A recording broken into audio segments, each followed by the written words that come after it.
just looking at the same two players. TDK now with a lot of momentum. They are on match point.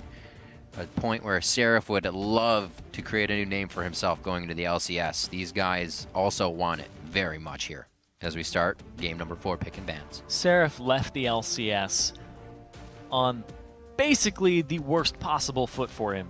And he wants to come back and just cross out his old name and reinscribe it on a different team. And spell it with an I instead of an A. With a different style, too. He's able to play his style, and his team has faith in what he's going to play and how he can carry. And that's really the environment that he wants to flourish in. And that I've seen him backstage. He seems extremely happy with where he is right now.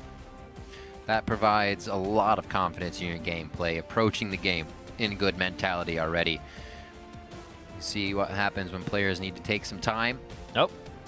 Try and come out big here. Same bans, but they take the Sivir ban this time. It's finally gone. Instead of Jinx. So TDK give up the Ziggs, the big wave clear mid lane that everybody's been going after, and they get themselves a Sejuani, even though Kez was prioritizing Gragas previously. Yes. And they couple it with an Alistar that Smoothie was having a great time starting fights off with. So this is so far, once again, TDK, hard engage, start the fights. No Sivir to help their tanks get in there. Yeah. But both these guys have an easy job of getting into the fight anyway. They're both going to buy Righteous Glory. They both have gap closers. They both have ways to start it. And that's what TDK is looking for. And WinterFox now need to answer with either hard disengage or engage of their own. I do like the simple fact of picking up that Sejuani, right? You kind of have WinterFox on a, not a loss streak, but one loss. They're mentally wounded right now, and you're now going to make their jungler, who's already been having trouble, start on a different champion than the series he's been playing. I feel like the transition kind of to Gragas to Sej, a little bit easier. They both have their difficulties in hitting skill shots or ults, but I feel like Sej is going to be able to get some more for sure's in. We saw the flash body slams not really working out for Kez, so he forgoes the Gragas pick this time. A lot of safety in this pickup coming here, and a lot of AP already from WinterFox. Ooh, the Kog'Maw lock-in if the Graves as well. That's Alex is in the mid lane. We've been seeing this from quite a few regions. Also, Bjergsen bringing it out in the finals. Yeah, Luden's Echo on AP Kog'Maw is brutal. You need hard engage to reach that champion. When he hits level 16 and has the maximum range on his Bioarcane Barrage, or yeah, his Bioarcane Barrage. No, nope, that's not right. It's Living Artillery. His Living Artillery. W is Bio. Yes, his Living Artillery. You're able to just siege a team down, constantly get stacks on your Ludens, and these guys, right now, you can reach a Ziggs before he can reach you with that ultimate. And there's that Jinx that they may be going for. Oh my god. Louis sees that it's left up. Louis looks for the pick. If they take both hyper carries in the meta away, there we go. Okay. Yeah, I was like, if they take both hyper carries, this is most likely a Lulu top, and it's gonna put Altec onto something that wouldn't make a huge use of that Lulu unless he goes for the Vayne. Unless, that's right, unless right there, a protect composition is something that they could use. You see the consideration being put into this. Yeah. Will it be a Jinx? The team decides that will be better, as well as Altec and a Cho'Gath for the last pickup. That's going to be going, I believe, towards the top lane. That's a support Lulu now. That's a good pickup there because they left the Jinx open and TDK didn't take it for themselves. I thought they were going to steal both hyper carries away and basically render the Lulu not as useful as it could have been. So giving the Jinx over is something that TDK, they're going to have to be very conscious of when they get low and give up these kills. So now, WinterFox, they have a lot of wave clear. They have a lot of kind of poke and zone control. TDK is going to have a hard time starting these fights. You have to run through Cho'Gath Rupture. Right. You have to get through Lulu. You have to get through Chompers. You have to get through Disengage, Minefields. It's Glitter hard. Dance. It's hard to reach WinterFox. TDK, they do have a lot of ways to do so, but TDK are going to have to play around the poke of the newest member of the team, Alex Each. If you engage before Alex is ready with his poke and he's poked them down and softened them up, then you're going to lose that fight. Yeah. Really giving a kind of for sure way that something can go wrong. The Nidalee pickup. Speaking of something that can go wrong. There's a bit of a smile from Alex Each there. They say, let's put Nidalee versus Cho'Gath. Or, since that lane might be swapped, it'll be a lot easier for Seraph to be in a 2v1 lane. Seraph, he loves this top lane Nidalee. He was playing it before he was on CLG, and it was what he was known for. It fell out of favor, though. And here's the thing, is he doesn't really play it top lane bruiser style or AP, he goes Infinity Edge after his Trinity Force. He's all AD, turret pushing, shove that wave down, static shiv Nidalee. There may be some adjustments he makes for this series, but that's his typical build. Is solo with the Kog'Maw as well. I'm not going to put anything by him, though. He's got the magic damage already from the Kog'Maw. If he becomes an AD That's threat, true. That's a good point. Thing is he's going to try to split push all game, is what he's going to try to do. He's going to try to split push, try to poke, try to get auto attacks down and crits, and make sure that he can get to turrets. He won a game versus Fusion solely off of backdooring. It was a comeback win with the Nidalee. Could be a possible final shake here for the coaches as they go back and watch their teams now. TDK looking for a final game point on this one as it's about to go live. Tweet either hashtag WFX win or hashtag TDK win to @LOL Esports, and we'll be checking in to see how you're calling this series and if you're calling it correctly. Seeing those pushes, as we were saying, Seraph controlling the top lane and whatnot, being so aggressive. It seems like it's something that TDK can switch. You were saying wave control is good. Seraph's good at that. They were controlling waves to go for 5v5 fights before in group. Now we're going to see how that split push game wave control goes. Yep, and the wave clear is in favor of Winter Fox slightly. TDK has wave clear with 2 members. Right. So it's a little bit even, but Winter Fox does have an edge there overall. But when it comes down to split push, turret pressure, the wave clear of Nidalee, he can just walk up and swipe it unless Cho'Gath gets to the point where he's able to just nom him up in just full combo, completely, utterly destroy. Because Seraph's not going to build any HP in his typical build. And another thing, too, is what better way to make it into the LCS than off the back of your favorite champion in your favorite unorthodox style? There you go. No risk. Yeah. As Seraph himself said, there's no risk here. Let's go in and go for broke. It seems like what they're doing. Now, again, on the red side is TDK. This is what the teams chose, but the victories have come from blue, oddly enough, each time. And TDK are 1 game away from being in a North American LCS. And this is a team that was formed around Seraph.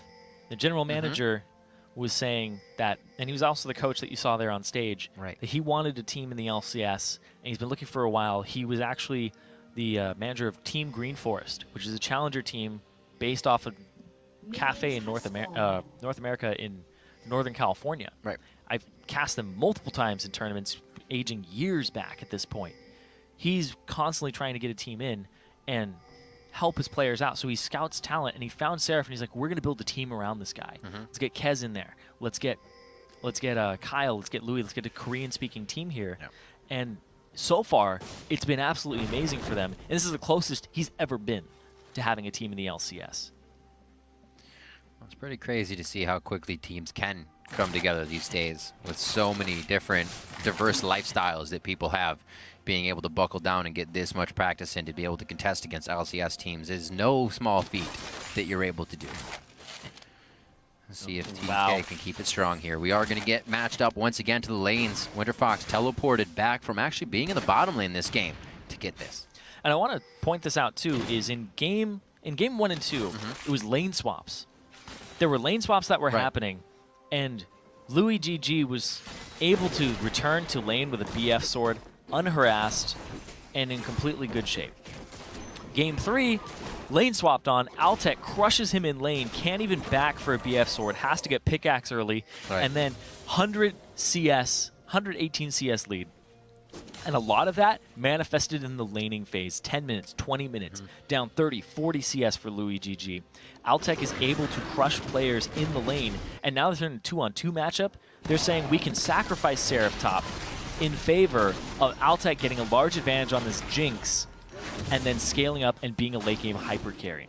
So this is a little bit of a nightmare for TDK because of the farm that's going into Altec, and Louis GG is not catching. He is 12 CS down already. This is a huge denial. Very, very big, and he's only going to take pressure from Glitterlands here as we get to the turret as well. Good pressure there, a few shots, and Smoothie can't get away from the damage either. And the more they stand together, the more they're just he's missing CS under the turret too. Ooh. It's tough. That second you change your mind about one, you miss at least 2 or 3 because you can't get back on that timer. Pressured once again, misses that one on the buckshot, not able to pick it up. An unfortunate amount of damage you're able to bring to the table when you're pushed in this early. You just need that one extra hit from the support, and Smoothie is doing the best he can, but still taking damage. You can see him trying to get those hits in. He's got to take harass for it, and that's the thing. Yeah. Down 10 CS at 4 minutes. But up top, you see Seraph, he's actually making that lead up. I guess it's down bottom, but he's making that lead up by having full AD and harassing Avalon. He's up 13 CS here. So that lead that Altec has is actually a wash. Avalon farming it out slow. He does have his Vorpal Spike leveled up, but obviously not using them just yet, so he doesn't get too much of a push on the lane. Here he can, making sure not too much are lost to the turret, and he keeps it at a pretty good pace just off that range. Back to the mid lane here, Alex Ish, 29 to 31. Not too much of a discrepancy there just yet, but again, now that we have matched up lanes, maybe we'll finally see a bit of pressure there for Pobelter. Yeah, the kill potential from Ziggs on a Kog'Maw, it's there. Right. It's not huge, but it's there. Kog'Maw wants to scale and wait until 16, level 16, to actually be a huge, huge part of this game. But then when he does turn online and have the Luden's Echo, he's an absolute monster. But they want to stop him from doing that. And Helios is putting some extra attention at mid lane. You talked about devoting resources to There's a little bit. Pobelter. They're going to need a lot. Yeah, they're going to need a lot. It's good to see they're already starting early here, but seeing that now, a very aggressive move from Helios is going to cost him his flash. He still has a bit of Void Ooze locked on, so it was almost dangerous for him. And still in this top lane, Louis, GG, not having fun. Good pressure from Altec and Glebe to keep that lead in their favor. They have blown Exhaust. Louis just blew Flash in that engage. Yeah, despite as well as Altec is doing in this matchup, up 14 CS. Seraph's up even more. Seraph's up 22 CS over his lane opponent right now with his AD Nidalee. His bread and butter, what he's known for. Yeah. And now Kez is going to make a visit top lane, possibly blow some flashes in return. It's not warded just yet. They have no idea that Kez is coming to this lane. There's the flash. Not much pre-aggression from TDK allows that to happen. Nicely done there by Smoothie, but they're just not able to connect. Seems like Winter Fox was saying, you know, it's a little too quiet up here, and they peeled off just in time. That's the flash and the heal from Altec, so they get both of his summoner spells. Louis still has his heal. So once again, the pressure is now going to allow him to CS a bit. 10 CS difference now between the bottom lane AD carries. Seraph is not nice on this Nidalee. He maxes E first to continuously trade and auto-attack harass you and get that extra attack speed. It's very oppressive. And you would think, oh, he has really good AP ratios. Why doesn't he just go AP?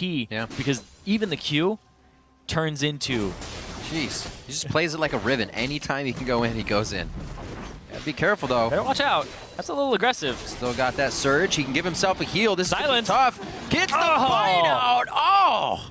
Avalon. Seraph goes down. Definitely getting taken off guard by Avalon. Solo killed Seraph in lane. That level 6. Nidalee level 6 power spike is pretty much non-existent. You level up your Cougar form one more time.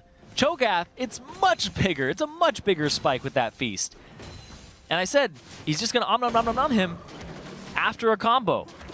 It's really difficult since he's not going to build any HP aside from the Trinity Force and the Phage.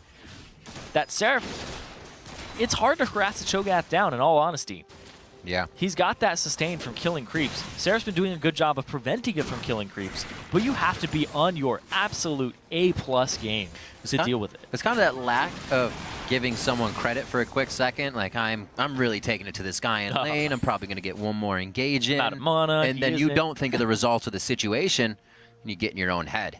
Yeah. Seraph definitely made a bit of a mistake there trying to go in, but still can do very, very useful things. Up in CS, still going to be able to control the lane quite well, and they actually go to swap him out there. He does not like the pressure he got off of Avalon, and he doesn't want to feed him any more noms, that's for sure. Yeah, I think it's better for them because they'll be able to zone out a Cho'Gath a lot easier than they'll be able to zone out a Nidalee. Nidalee will still be able to scrounge up some CS for herself. Absolutely. It's a little harder to dive her as well. He still has his flash. He still has heals. Cho'Gath, he'll rupture and he'll silence, but she can escape. She's got move blocks. And this move works out really good for TDK as well. You see the jungle pressure towards the top side, and that is going to mean Dragon. Number 1, 8.5 minutes in. This is quickly picked up by Kez, so TDK keeps their aggression towards this objective throughout pretty much most of the series. They're also not too afraid of letting dragons go if they need to. Yeah. We saw Winter Fox getting the first 2 in game 1 with TDK to come back, as we mentioned before. Good pressure from Winter Fox, getting some deeper wards in here, knowing they lost Dragon. They're going to want to be able to activate something off of this. Helios getting pretty dangerous. Gets the ult on. There's the exhaust for Seraph, and he will get a kill before he goes down. He's not going to go down. Why did he go back? Oh, the questions will soon be answered, I guess. But Glebe now going to get hit up. The blue buff onto Alex Each. Throws out a Lugi. Oh, he gets the flash. He turned away from the explosion before it exploded. What just happened? Saw that scene in The Dark Knight. I guess so. Wasn't able to keep hitting the detonator, but Alex, he hit the caustic spittle too, so he had the reduced resistances. That would have been the living artillery to finish him off. I want to know why Seraph went back again. He didn't actually see that the bomb was coming down just yet. It was the reticle for the cast before the actual shows up. And also, or he saw the bomb and said, I'm dead, let me just get hit anyways, and I'll deny the Ziggs assist. He's going to get hit by Glebe anyway. He does walk forward and get killed by Glebe, so he was dead either way. Shlablam. This turn, though, 80 damage. With the exhaust. 80 boom. So he does see it. It's appeared Okay, now. there it appears? Yeah, okay, so yeah, you're right. There's a whole bunch of, you just can't get out of the situation anyway. It's a little tricky in Spectator. It is. Everything's pretty much the same color. It just flashes once. You're like, oh, it's already... Oh, nope. Just kidding. Kez. We've all been there. He keeps himself safe. Looks like Scuttle's going to go over to Winter Fox here. 2-1 to start things off. 1.5 thousand gold lead for Winter Fox here as they stand on the edge of being knocked out of the LCS. Or I would say, not getting back into the LCS. Slow moves towards the top side. But here's Kez. They don't see him. Oh, the ultimate over the wall. Nicely done. Ultex trying to get the damage on the outside, and it does not look like TDK can repair this, actually. They had the engage, but Ultec was not in that engagement and was able to do some big damage. Those flame chompers were huge, and the barrel as well from Helios to pop people through them was absolutely big for them. That gave Altec a kill, gave him red buff, and now they're able to pile through onto this turret. They might get some meaningful damage here, but this is definitely a very oppressive lane. And with Helios playing to it, it's working out for Winter Fox. Helios just over on the edge, making sure nobody else gets into this one. We talked about the CS advantage that Altec had made for himself. And now Helios is going to play to that lane more and more and more and more. He's actually going to be able to run away with this game on this Jinx. This Bandit gets him every time. Oh! Woo! A little hyphy there. Yeah. That's the old Alex we used to see. Yeah. There we go. Assassin Kog'Maw. No matter what you're on, you can get the kills. Like we said, these guys getting bloodthirsty, though. We'll kind of see that come out here. Everybody's getting a little weary. Mentality's going. We're going to do some crazy things. Seraph playing it safe. He's down a level. He's down a level. He's down a lot of mana here, especially for getting eaten the last time he was in this lane. Gives a quick spear to the side of Avalon and realizes his sustain just completely nullifies any damage. So it's going to be a little bit harder. He's going to get some help from Kez here towards the bottom lane to make sure there's no more pressure. Avalon doesn't have that, though. So the clear now in the top side. Altec 112 to 95 in his lane. And we have seen that Avalon is starting to clean up that Seraph discrepancy, 98 to 88. They're ready to wrap around Avalon and start a gank here. Avalon's not afraid of Seraph anymore. There's the silence. Good pop-up. Could be the ulti coming out. Sejuani ult actually down. Doesn't have it for a few, so they are able to get out of that. Avalon nicely done, playing it calm, cool, and collected. Didn't even flash. Didn't have to use it. Nope. Alex, though, he's got to watch out. Helios is here. Oh, there's one, there's the other, and it cannot be finished. Alex blew his flash previously, was able to nicely walk out of that one. Winter Fox not able to get an advantage there. Oh! I'm a liar! Great shot by Altec. Beautiful hit. Smoothie watched it go by. Rock. No! Oh, great shot from Altec, exactly. Altec is definitely off the ground this game. Look at what it's providing. When you drop the Sivir ban, or when you drop the Jinx ban for Sivir and you give him Jinx, there was a reason you were banning it, and it was part of the strategy. Losing Alex on this one, very, very big. This should be a dead Seraph. One more body slam. Actually, nicely puts the wall there in between, so he could kind of force Helios into a body slam over the wall and dodge out. None of that came to be. As tricky as he is, he still goes down. Winter Fox are just taking over this game. TDK are not playing crisply at all. They're getting too aggressive in their lanes, especially Seraph. Seraph was having a hard time overextending last game on Gnar. Now, it's much worse on this Nidalee. He's 1-3. He's more than half his team's deaths at this point in the game. Yeah. Well, it's almost one of those situations where you can't fall behind, right? Because then you're completely useless. You're the kind of AD carry that just heals everybody. Not doing too much. You're old school Ezreal. Yeah, exactly. Which that was pretty broken, to say the least. But not doing enough for the team at this point, and now beaten by Avalon and CS. We're going to see Winter Fox gathering in the middle now. See teleport up for Avalon. See what they do with Altec being out here. They're still getting pretty aggressive without having their AD carry here. Seraph's going to go on that. Seraph's going to go on that split push mission. He's 2 levels down on Avalon. Seraph needs CS. He needs to complete his Trinity Force just to even be mildly relevant and to knock down turrets. It's a sad situation to be in, but with this niche pick, there's a reason it's not meta, and it's because it takes a certain execution on it, and it's good in certain matchups. Cho'Gath doesn't seem like one of those matchups, though. Right, you're not clearing the wave faster than him. You're getting pushed in. When you match up, you're going to get eaten, as we saw. Yeah.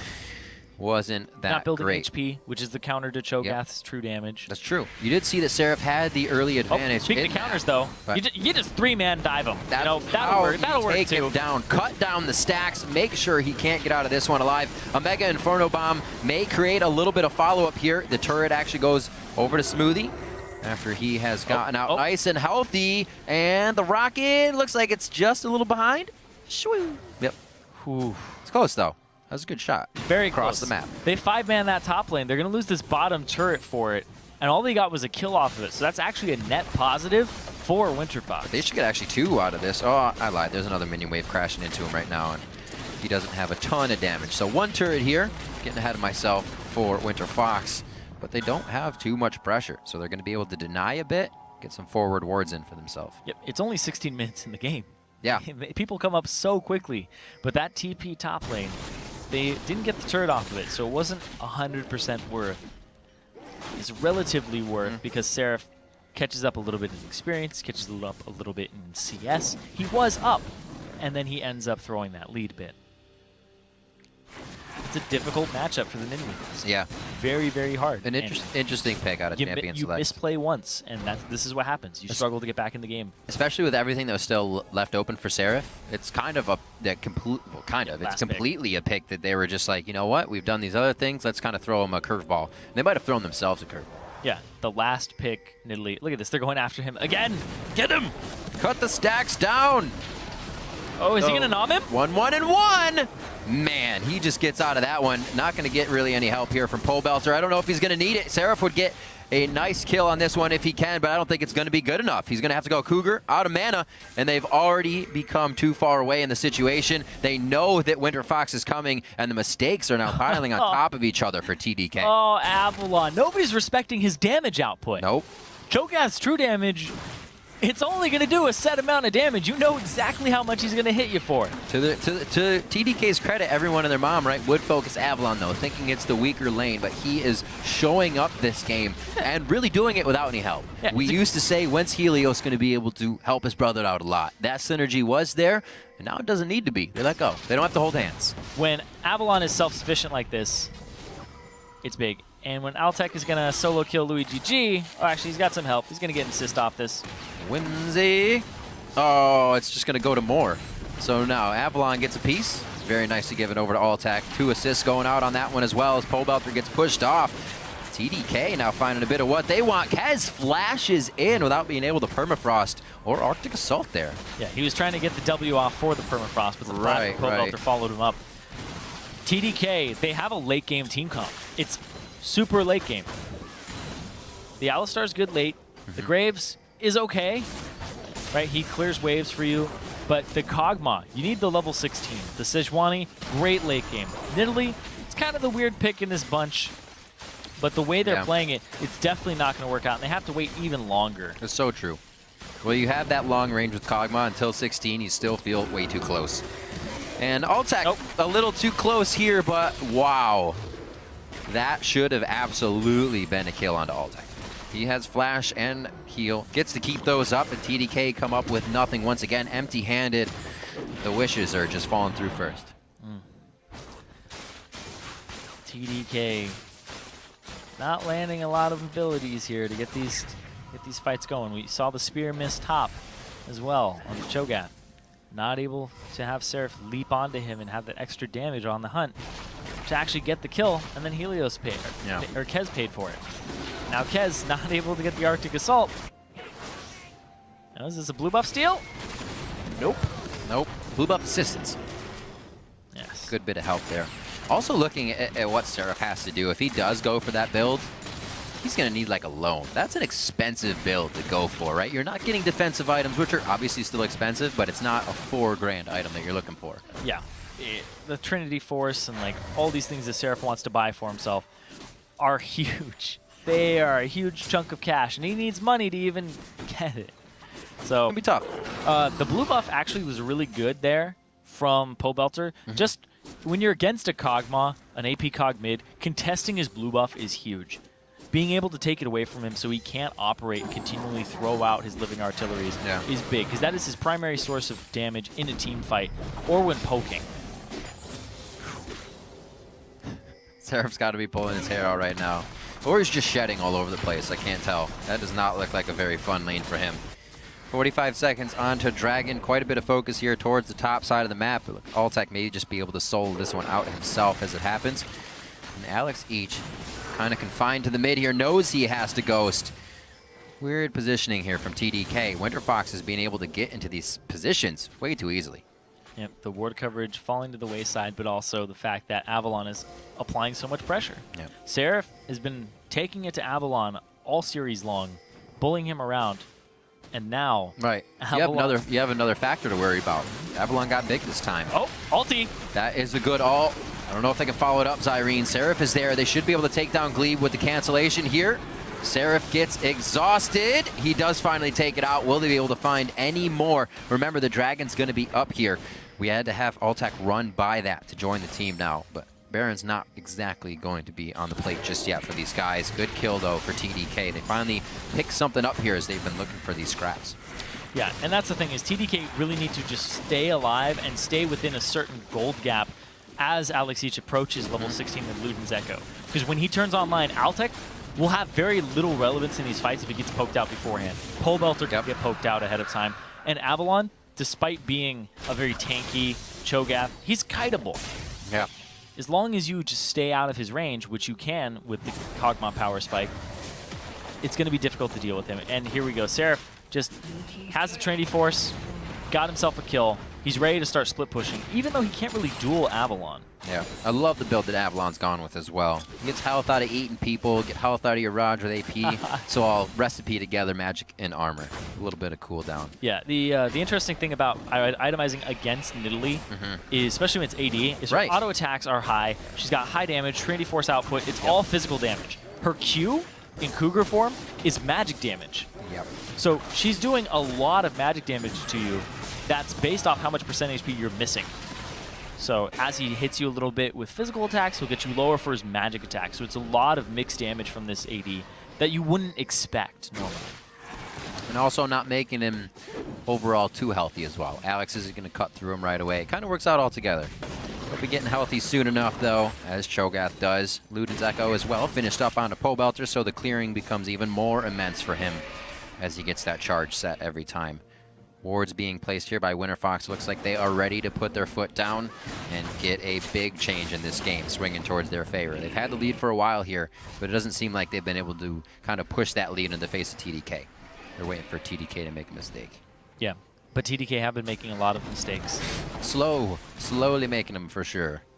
Kills that they cannot come up with using a lot of resources, which unfortunately aren't allowing them their wave clear game that we usually have been seeing in this past series. Well, when you feed Altec a couple kills early, and then he gets attention from his jungler Helios, they're in a great spot after Pobelter's just farmed up, had a good lane, so far I believe his best laning phase of this series, and has his Luden's Echo before Alex Each does. Yeah, very true.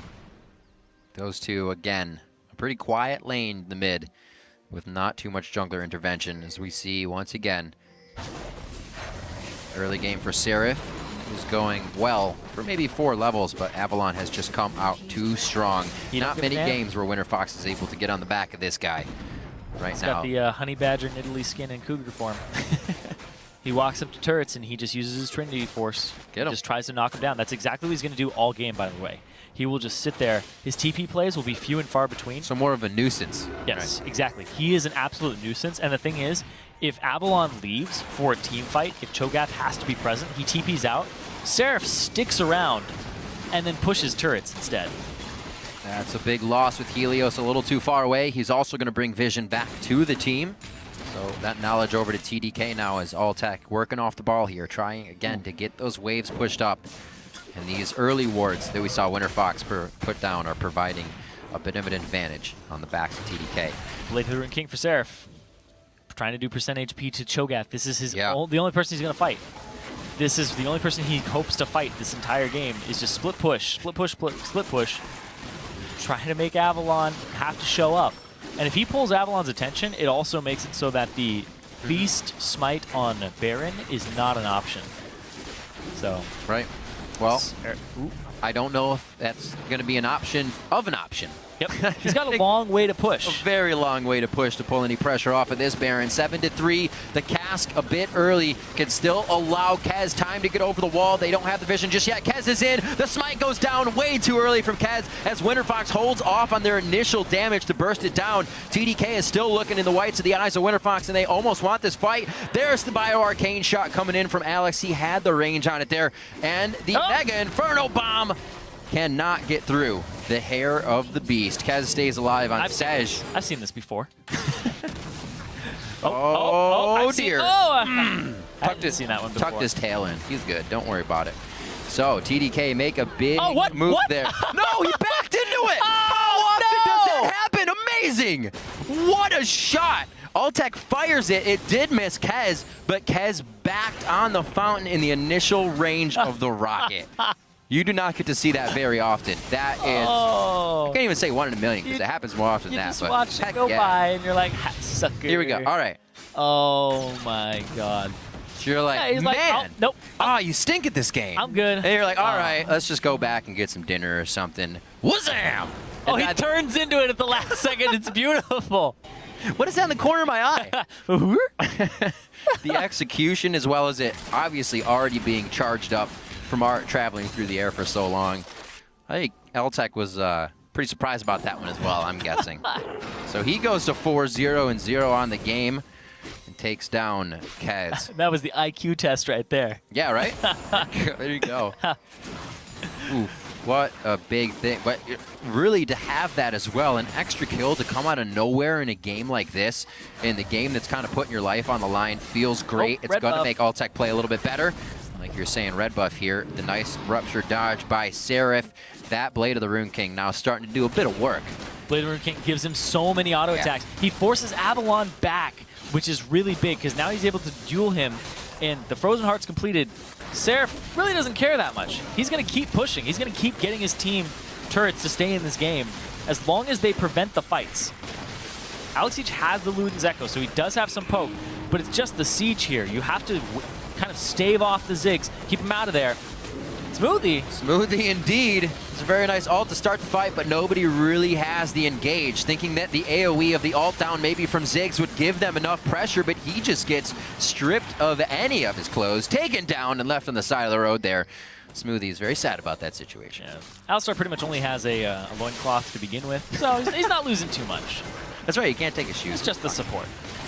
Oh, the ult just on the edge, but gives it enough slow. Louis GG able to get the collateral damage. A triple kill for him, and that's even better than a rocket flying across the map. It's almost a quadra, but it's cleaned up by Alex Each, and TDK just got a fight that was pretty much a birthday present being open for everybody. That was huge for them. They're going to be able to just barrel down the middle, get that last tier 2 turret that's standing in front of them.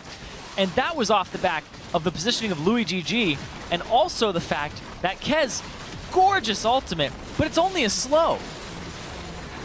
he didn't even get the full stun on it. It was just the slow, which stopped Altec from going back. They might even get, yeah, they're going to get 2 turrets off of that. No inhib. No inhib. But they can run towards the dragon and pick it up before anybody gets there that could contest it.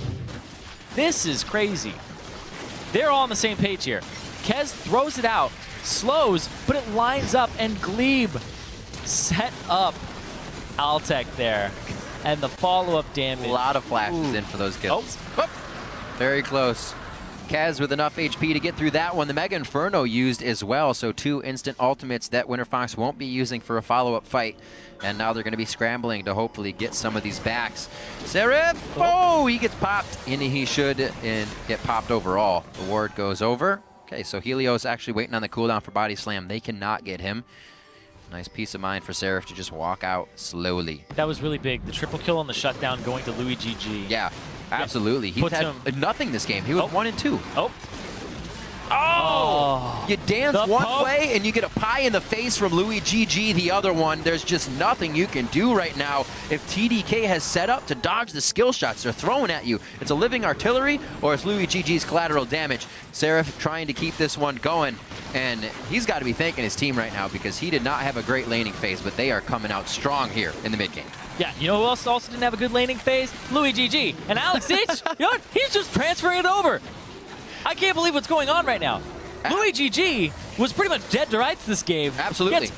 He has a better score than Altec now in terms of kills, just off of that. That's amazing. Where has this Louis GG been all Challenger season long? It's also what Freak was saying on the desk. This guy's not going to do much as he comes in, but now who is this guy? Yeah. How is he ramped up so fast? This is crazy. And it's the second time. I wouldn't say it was as bad the first time as this. We saw game 1. TDK kind of messed up their lane swap. Louis GG didn't get a great lane. The beginning of this game, how hard were they pushing Louis GG into that top turret? He had how much CS, right, to Altex, and they still are able to come out on top after all of that pressure. He's losing the lane a lot, but a lot of that comes down to the fact he can't communicate with Smoothie. Louis and Smoothie speak English and Korean. Right. Smoothie doesn't speak a hint of Korean, for the most part. He's got the basics down. He's got how he can kind of communicate, but it's a rough lane still in terms of communication. Yeah. They're losing lane pretty consistently in 2-on-2s, but then when they show up for the team fights, they're all on the same page on when they want to go in. That being basic is enough to make it work completely for them. Yeah, that's what they stick with. In the lane phase, you have to communicate things like, okay, I'm going to harass, or I'm going to trade a little bit, shield, right? Things like that. You have to be able to be like, all right, get up here with me 2 steps forward, right? Right. A lot of micromanaging in the laning phase. Late game, it just go. All you need is go. You're not going like, all right, I'm going to take 2 steps forward and harass. You're like, no, okay, go or back is really all you need at that point. Now you look back on the side of Winter Fox, a situation where you would kind of hope Pobelter would have a champion to zero somebody out, carry the game. But he had to take Ziggs. Well, you almost have to in the end there with what the composition was. But to see, or kind of hoping from my side that that's what they would have right now, knowing that Avalon could eat somebody up, but they're going to get hit up by this Kog'Maw, by this Seraph now, zeroed out by the Graves. It's going to be difficult. Huge comeback there from TDK. TDK are pretty much the comeback kings when they're behind. Yeah, Seraph is able to get his split push on. He got them turret after turret to keep the gold close. So when this team fight came out and Alex Each has hit his level 16 power spike, Luden's Echo, that they're good to go. Seraph was basically their insurance policy for turrets and keeping them in this game, and it worked perfectly for them. Baron is live right now, and he doesn't even have TP, and he's on the bottom side of the map, and he's probably going to stay around the bottom side of the map. Yep. Keep providing all that pressure. He doesn't have, like you said, no TP, so just hanging out. Already has the BF sword, so he's going to try to do a little bit more damage. Maybe if he can get Avalon very, very low, he'll come to the fight and not even be a problem. Nice. Void Ooze slows down the team's entry. That's going to stick. Void Ooze does not wear off. If you're still on it, you're still on it. Helios a little too far forward here. It's a nice ultimate. Louis GG, however, was on the outside, and Alex did not take too much. The AD carries are now stuck hip to hip over on the left. Will they be able to do much? And no, they won't. A great push out there. And a bit, I think, of miscommunication that we have not been seeing from TDK just happened. Yeah, TDK decided to pull off of the Baron. No TP available either. Yeah. The Baron got down to about 6,000 HP, and then everybody pulled off of it. But look at the Seraph! the Seraph indeed dives in, gets the exhaust out and flashes. So the exhaust is pretty much useless now that Glebe tried to put on. They're going to keep diving into this fight. Avalon tries to back himself up and be the stopper, be that wall so everybody can get out alive. The double kill coming in for Alex Inch. The Kog'Maw pick comes up huge. Now the triple, and they're going to be pushing on to the fountain, onto the Nexus. This is going to be TDK's game. Winterfox wanted these guys, and they may be regretting it. Pole Belter, the relegation king, is about to get kicked out of the LCS, and TDK are going to take their place. What amazing play coming out of TDK. It does take 4 games, but they take 3 in their favor in the best of 5. They take down Winterfox, and TDK earn themselves a spot in the LCS. You can see their manager right there. First LCS team. And he's been waiting for this. He's been going after this for years. And the players working so hard for this. Working very hard to, 1, clean slates, make new ones, back into the community, back into the league, being able to now write a new name for yourself. Seraph definitely looking to do that. Kaz as well has been there before. Now he gets to write a new name for himself. TDK puts themselves in the North American Summer Split.